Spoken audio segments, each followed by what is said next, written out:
Feel the waves cut through me, hypnotized by the sounds I'm breathing in. Hold tight, chemicals collide. Hold tight, hold tight, hold tight. Dripping lights paint the skies, all because of you. Dripping lights paint the skies, only you can make me move. You can make me move. Can make me move. 皆さんこんにちは。ガジェットジェットのゆっけです。今回はこちら、ハイセンスからご提供いただいた最上位液晶テレビ 65U8FG を徹底レビューしていきたいと思います。65型めちゃめちゃでかいですよね。今回は 65U8FG の簡単な機能紹介と画質、音質面の実機レビュー、実際にゲームをプレイした時の様子とか便利機能の方を簡単に紹介していきたいと思います。では早速開封をして組み立てていきましょう。今回はこのような流れでレビューしていきます。1、開封と組み立て。2、端子類の確認。3、画質。4、音質。5、PS5 を実際にプレイしてみた。6、録画性能。7、便利機能。8、まとめです。それではまず開封していくんですが、開封は必ず2人で行ってください。開封したらまず上に発泡スチロールがあるので、こちらを取り出していきます。このようにですね、発泡スチロールが取れたら、この黒い部分があるんですが、この黒い部分、つまむと、このように取れるような仕様になっています。この黒いつまみが4箇所ついています、合わせて。表と裏側2箇所ずつですね。こちら1箇所2箇所。で、裏にも1箇所2箇所同じような形でついています。これを全部取り外していきます。それでは全部4箇所取り外しができましたので、上の段ボールを引き抜いていきます。そうするとこのような形で本体が見えるので、本体があらわになります。この瞬間バカテンション上がりますよね。で、こちらがスタンド部分ですね。そしてこちらが本体になります。段ボール開けるとこの組み立てガイド出てきますので、この組み立てガイドを参照しながら組み立てていきましょう。まずですね、こちらのスタンド部分を引き抜いていきます。そしたらですね、本体だけになりました。この液晶部分縁がないので、画面を必ず触らないように引き抜いていきましょう。ここに手を入れて、引き抜くスペースあるので、ここに手を入れて必ず2人で引き抜いていきます。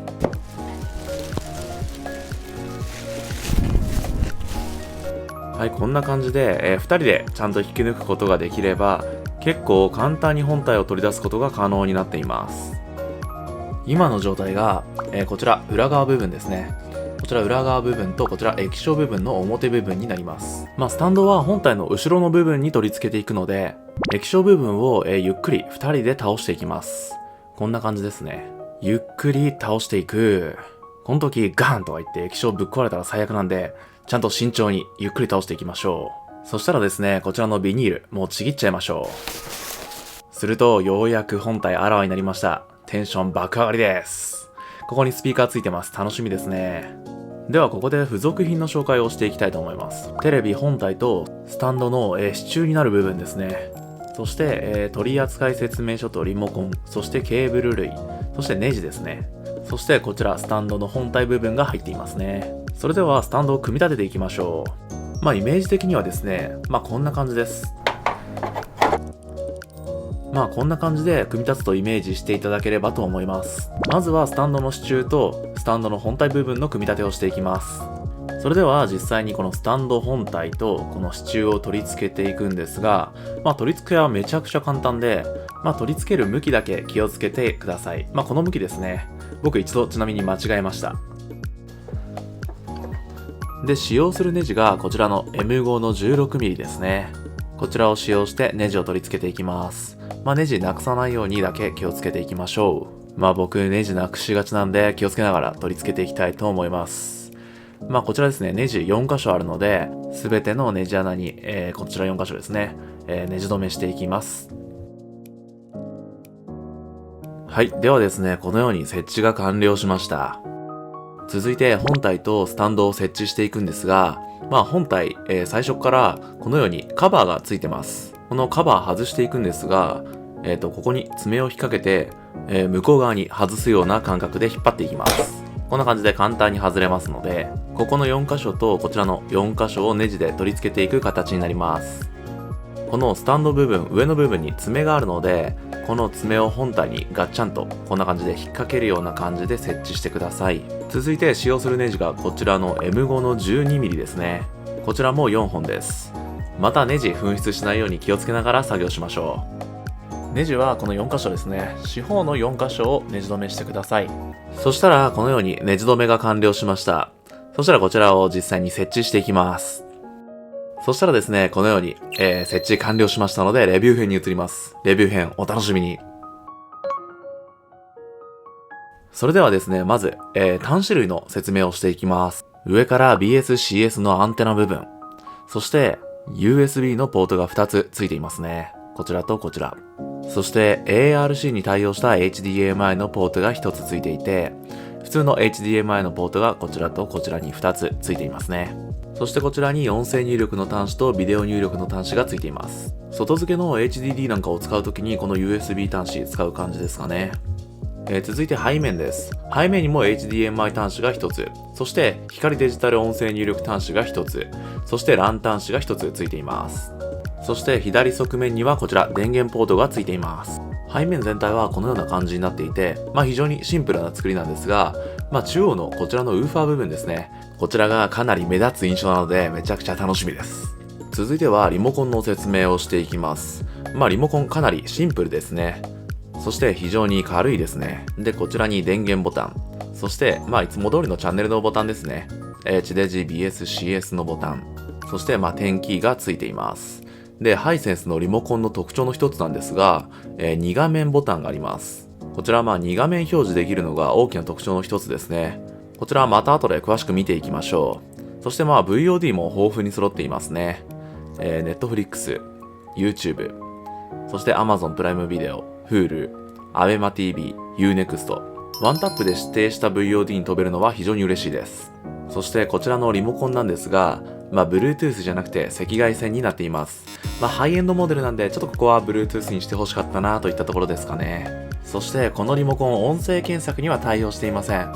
ソニーとか東芝はワンプッシュで OK Google のボタンがあったので、そこを押せば音声検索ができたんですが、ハイセンスの U8FG には音声検索ついてないので少し残念なポイントですかね。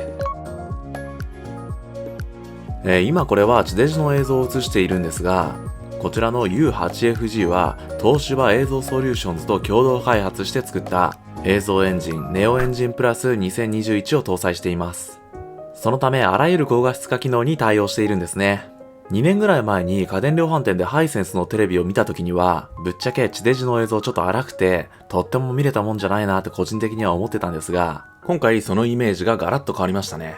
AI モーション別超解像処理といって、AI が映像の動きの速さを自動判別して、その動きによって適切な超解像処理をしてくれるため、ノイズを抑えたクリアな映像を再現してくれるんですよね。著作権の影響で皆さんに見せられないの本当にすいません。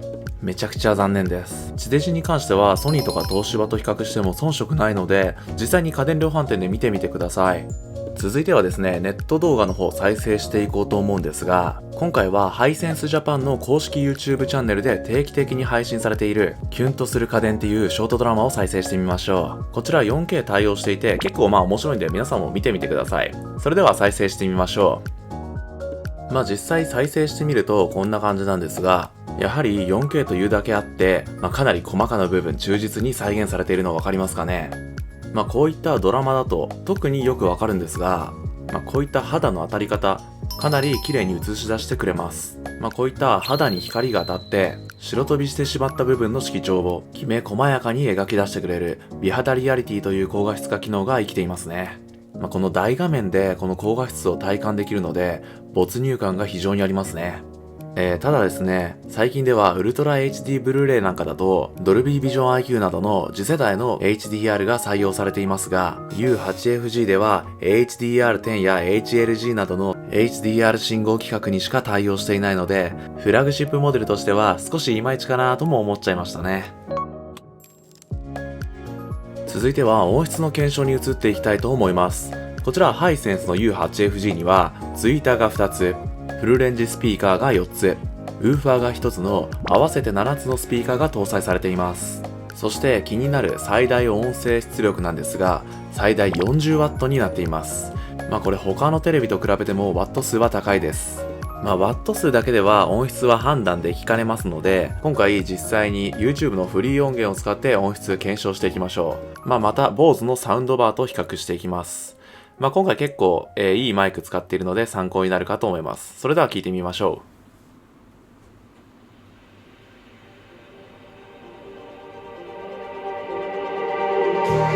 Just like the street lights lit this town, like a fire in a blaze, gotta burn it down. Can't be afraid to leave this out. We got this far, don't know how. I see danger in us. They know we'll burn down the night. Coming just like the sunrise. You know we gonna light it up. Tonight, we gonna light it up. Tonight, we gonna light it up. Just like the sunrise, we gonna light it up.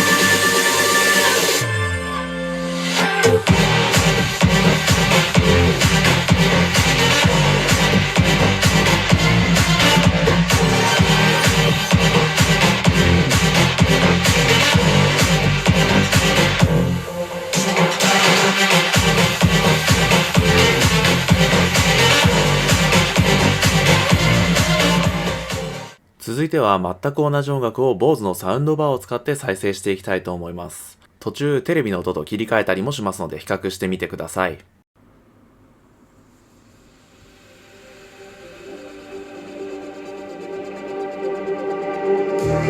Just like the street lights lit this town, like a fire in a blaze, gotta burn it down. Can't be afraid to leave this out. We got this far, don't know how. I see danger in us. They know we'll burn down the night. Coming just like the sunrise. You know that we gonna light it up. Tonight, we gonna light it up. Tonight, we gonna light it up. Just like the sunrise, we gonna light it up.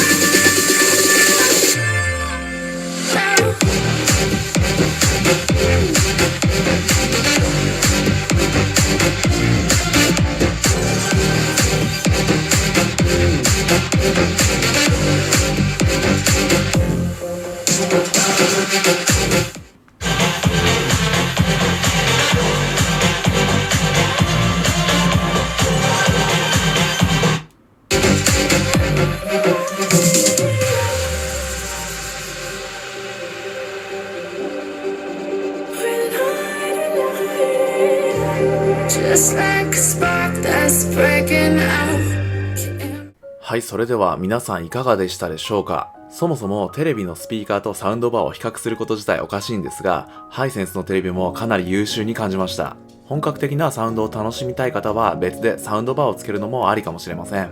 このモデルの一つ下に U7FG というモデルがあるのですが、こちらは、フルレンジスピーカー2つしか搭載されていないんですが、 U8FG は、高音を担当するトゥイーターや、低音を担当するサブウーファーが搭載されているため、全体的にまとまった音が楽しめるんじゃないかなって個人的には思いました。個人的にはサウンドバーなしでも全然楽しめるんじゃないかなと思いましたね。それとこの U8FG には IREX 社と共同開発した IREX Prism という高音質化機能も搭載されていて、地デジ放送などで音声圧縮時に失われた高超波成分を復元し、圧縮前の豊かな倍音成分を含む音質を再現してくれます。